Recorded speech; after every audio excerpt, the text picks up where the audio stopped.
আসসালামু আলাইকুম ওয়া রাহমাতুল্লাহ। আজকে আপনাদের সামনে আলোচনা করব ঈদের সময় অধিকাংশ মানুষ যে ভুলগুলো করে থাকে তার মধ্যে একটি হচ্ছে ফজুল খরচ অপচয়। মহান আল্লাহ তাআলা বলেন সূরা আনআম সূরা নম্বর 6 আয়াত নম্বর 141, সূরা আ'রাফ সূরা নম্বর 7 আয়াত নম্বর 31, ওয়ালা তুসরিফু ইন্নাহু লা ইউহিব্বুল মুসরিফিন। তোমরা অপচয় করো না, নিশ্চয়ই আল্লাহ তাআলা অপচয়কারীকে পছন্দ করেন না। মুসনাদ আহমদের 5695 নম্বর হাদিসে রাসূল সাল্লাল্লাহু আলাইহি ওয়াসাল্লাম বলেছেন, কুল খাও, অশরব পান করো, ওয়ালবাস পোশাক পরিধান করো, বিগাইরি সারাফিন ওয়ালা মাখিলা তবে অপচয় করো না এবং অহংকার করো না। কারণ মহান আল্লাহ তাআলা পবিত্র কোরআনে বলেছেন সূরা ইসরা সূরা নম্বর 17 আয়াত নম্বর 27, ওয়ালা তুবাদ্দির তাবদীরান ইন্নাল মুবাদ্দিরিনা কানু ইখওয়ানা শায়াতিন। তোমরা অপচয় করো না, নিশ্চয়ই যারা অপচয় করে তারা শয়তানের ভাই। তাহলে শয়তানের ভাই জান্নাতে যাবে না। তো এই ঈদের সময়তে প্রায় মুসলিম পরিবার কি করে, আপনার ওই অপচয় ফজুল খরচ করে।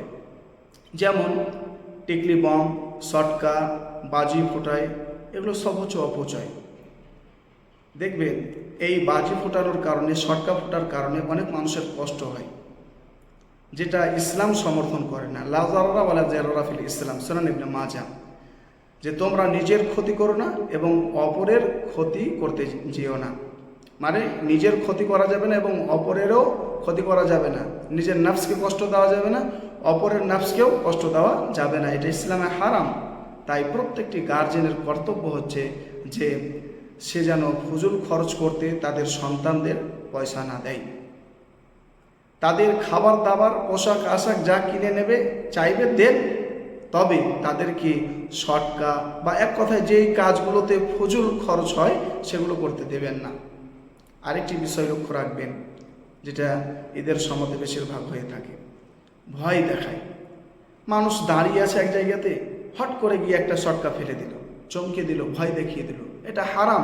সুনান আবু দাউদের 5004 নম্বর হাদিসে বলা আছে, লা ইয়াহিল্লু লিল মুসলিমিন আন ইউরাউইয়া মুসলিমান। কোনো মুসলমানের জন্য বৈধ নয় অপর মুসলমানকে কি করবে, ভয় দেখাবে।